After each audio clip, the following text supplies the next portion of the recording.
So lately, I've actually been coming up with different ideas for the channel because I think that I'm paying way too much attention to the gang stalkers, and on some level, they kind of enjoy the attention that I give them. And I also realize that the United States has a lot of really major problems that maybe not a whole lot of people want to really talk about because I always thought that gang stalking was a symptom of a bigger disease or a bigger problem because we know that gang stalking goes all the way up to the top. So it's just not just us. Like, gang stalking has to be a major part of the United States culture at this point. You don't get all these people conspiring against you unless it's a huge conspiracy, which means that it's probably all the way up, all the way up at the top.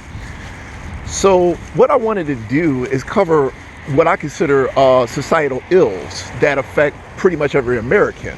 So we're being victimized by a corrupt system more than the normal American would be victimized by it. But in the end, corruption is the problem, and the direction of the United States is the problem. And the government, we have a lot of major problems. So I'm not a Democrat or Republican. I think I mentioned this in another vlog that I made. But at the same time, I think that because maybe because Republicans, maybe because they read the Bible or something, I don't know, but they have like a little bit more insight into things, and they're a little bit more willing to talk about things that most of us agree are major issues. So I kind of wanted to cover things, but I don't want to make this make it polarized. Like, I don't want to make it seem like I'm taking sides, like I'm a Republican now, and if you're not a Republican, then you're going to beef with me. That's why I don't like talking about politics, because politics creates division. And I don't think that that's particularly helpful. So I'm not really trying to go out of my way to create division within the targeted individual ranks. Like, if you're a targeted person, I consider us all one group. So I don't want to make it seem like I'm taking sides. Okay, so I'm just going to go over things that I think are relevant to gang stalking a little bit, but also maybe things that are relevant to all Americans everywhere, because there's a lot of deception in the world right now. And I think some people have to kind of try to give different perspectives on things, so we don't just get fed one way of looking at things. So when I said in the other vlog that I made that I'm completely anti PC culture, I think that PC culture, like gang stalking, is a control mechanism so that we can't ask questions. So lately, so I've heard someone who I think was a writer or something like that. He was, I think it was a cartoon. He made cartoons or something, and he said something inflammatory about the black race. He said that I think what he did is he made like little sketches for newspapers or something. I'm not familiar with his work, but I think he does sketches for newspaper, like little cartoon sketches and stuff for a newspaper, and he's pretty well known and well liked.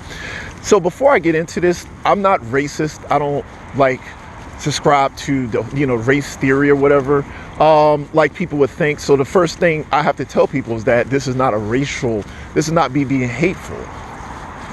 So I'm going to go back to what I learned from the Bible, and then I'm going to sort of apply it a little bit without, I have to carefully tread down this road so that I don't want to come across as racist. It's like if you say anything negative about a woman, then you're misogynistic. If you say anything negative about blacks, you're racist. If you say anything negative about Jews, you become an anti-Semite. So the thing is, if you say anything negative about, there's so many groups of people where you just cannot say anything bad about them. And it's like, well, what if you should say something bad about them? Then what? So I think that's kind of the argument. It's like if a man, if it goes back to what the Bible teaches, where people come together and form groups, and their groups do stuff.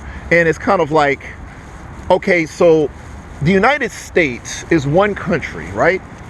And why are we one country? Why is it that when Americans, or if American does something in another country, the entire country backs up whatever he did and backs him up? Think about that. So the United States is one country, and we support each other, and we, make decisions together. So we don't consider ourselves individuals. We consider ourselves one country under God. Well, not under God anymore, but we consider ourselves one country. So we're a group, and we make decisions, and we support each other's decisions, and we back each other up. That's what gang stalkers are. That's what gang stalking is. But so if you were to use this logic and apply it to like racial groups, or like to use Black Lives Matter as an example, if you say Black Lives Matter is a group of black people who came together and formed what we would consider a group or a culture or something. And so I think that if they're working together in unison, if they're working together and they're one group of people working together and they're organized and they're organizing and or they're at least on the same page, then they can, you know what I'm saying? Like, so it's kind of like when they make decisions together, it's a group rather than an individual. So like, so I think what's happening is that like the possibly Jews or blacks or these groups are making decisions as a group, and the individual who actually does things will basically say, you hate, you're racist because you're going after Jews, or you hate me because I'm Jewish, and it's kind of deflects from the actual actions that this person was making. And he was making these actions on behalf of the actual collective. So it's like, okay, to use an example, if I was a black person and I wanted to get ahead in life, well, I mean, I said, well, what would be the best way for me to do that? So it'll be like, okay, well, here's this group. Or you could join a group, and then, somebody offers me a hand. They say, hey, look, come follow our way of doing things. And we protect each other. And if anybody goes against you, you could say racism and use that. So it would be like, okay, well, you know what I'm saying? So people are being taught to come together as a group for the protection of the group. So like if you did something shady, or you were working with people and you all kind of collaborated to do something for the greater good of the group, and people didn't like it, you could hide behind racism or, whatever. You could hide behind your group and just call them out and say they're racist, and they back away. So you have like a shield for your behavior. So the Bible basically is like that too. So when the Bible like goes after whatever the Israelites or whatever, it's because the Israelites, just like the United States, are one group of people, and they're all on the exact same page. They're all on the exact same page. Like, it's like the community dictates your behavior. So like you find out when you're a child that you're supposed to worship a false god. You go along with it, and then you become corrupted. So it's like everybody's becoming corrupted. I mean, this may not be the best analogy I could give you, but I kind of wanted you to sort of see, because it's hard to explain this in ways that, people can easily understand. So like, of course we have a fundamental code of conduct. Like we're not ugly to each other. We're not treating each other unfairly. But so I would never suggest that we're horrible to each other or unfair to each other. I'm not talking about that. I'm simply saying, if you think that a person is acting improperly, you have the right to call them out regardless of what group they're with or what race they are. So like if every Jewish person came together as a whole or connected with each other, which is pretty easy with social media now, and they were like, well, we're going to take over the world. And every single Jewish person agreed, or maybe 85% of the Jews, 75, yet 25 that didn't.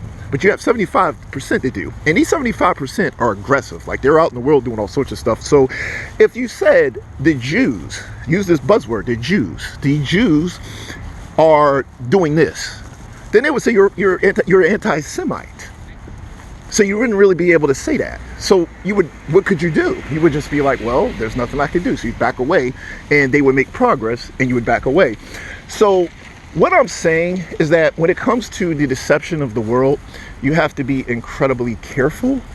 And I'm not encouraging hate. And then, you have these people who act out in hate, which I don't really understand that. Nobody's really suggesting that you go out and just like harm people or mistreat them. That's not the point. The point is that people are calling out bad behavior, and the people who are perpetuating the bad behavior are basically coming together and working together and all doing bad things together. So it's kind of like, well, if you call out one of us, you call out all of us. So you can't really defend yourself, and you can't really stop the people. So the point is that I think that in the United States especially, and we learned how people can organize and work together for like a common evil as targeted people. If you're a targeted person, you see how everybody can come together and work as a group. I'm actually applying gang stalking logic to actual ethnic groups and cultural groups and religious groups. Like anytime people group together like they have with us, it can cause major problems, except there are certain people who are shielded. Like you're not allowed to say anything bad about them. So my thing is, that's why I believe in free speech, not being hateful. Like if somebody said, something hateful, was like, hey, look, go out and kill a bunch of people. Like nobody's saying that. I'm saying you could dislike people. You can dislike, people that you think are bad people, I think is the point. But you have to be careful how you word it, because like if I say this, it automatically comes across as just hate. And there's no hate involved. Like my thing is, I am pro God, and I think God is the ultimate authority. And I think that if a group of people, any group of people, whether white, black, any group of people that turned against God, I would be against them, against what they are, against what they're standing for. So if we had a group of people who said, we don't believe in God, not only that, but we're against God, then I would be against them. I wouldn't hurt them, but I would be against them. Like I would just stay away from them, not want to have anything to do with them, cut them off, and I wouldn't have anything good to say about them. Like I would just completely cut them off. So that's kind of my position. Hopefully this doesn't come across as hateful. So I think that like if people are saying that there are bad things happening, or there are bad people doing bad things, and they're part of some sort of group, and maybe they are or not, but I think that people have the right to at least mention that if they think that the behavior is inappropriate, if they think these people are harmful. It's just like with gang stalking. What if gang stalkers were just not, they weren't random people, like all sorts of different groups? What if they were just one race of people and they said they were going to gang stalk? Then what do you do?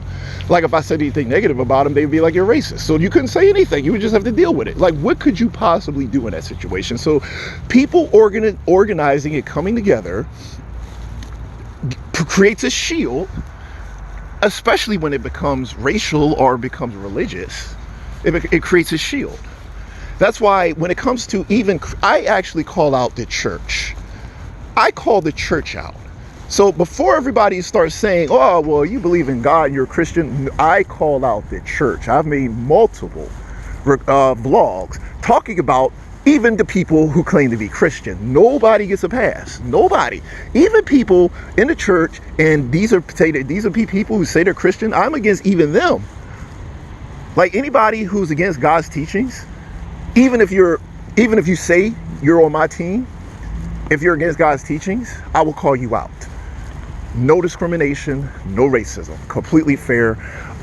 If the blacks as a group decided they were against God, I would be against them. If the Christians, quote unquote Christians, went against God, I would be against them. The Bible thumpers, the Republicans, anybody's against God. So if these groups are against God, we have the right to challenge them, is the whole point. And I want to make that clear. And it's not about racism. It's about God's will winning out. So that's the code. That's why I'm just saying that. So like, if you think the black race is turned against God and they become wicked, well, why can't you call them out? I mean, if you have evidence to back it up, I mean, you can call out anybody for anything. Nobody gets a pass. Nobody should get a shield. Why should you get a shield? Why? So that's my position on that, and I wanted to be clear about my position. So like, I mean, if you guys have a different way of looking at it, of course, like I say in all of my vlogs, I mean, you can just drop a message in the comment section. And if I feel you have a point, maybe I'll just come back to this topic and, reconsider it or something. I don't know. I mean, I'm open to any criticism you guys have. And with that said, let me go ahead and close.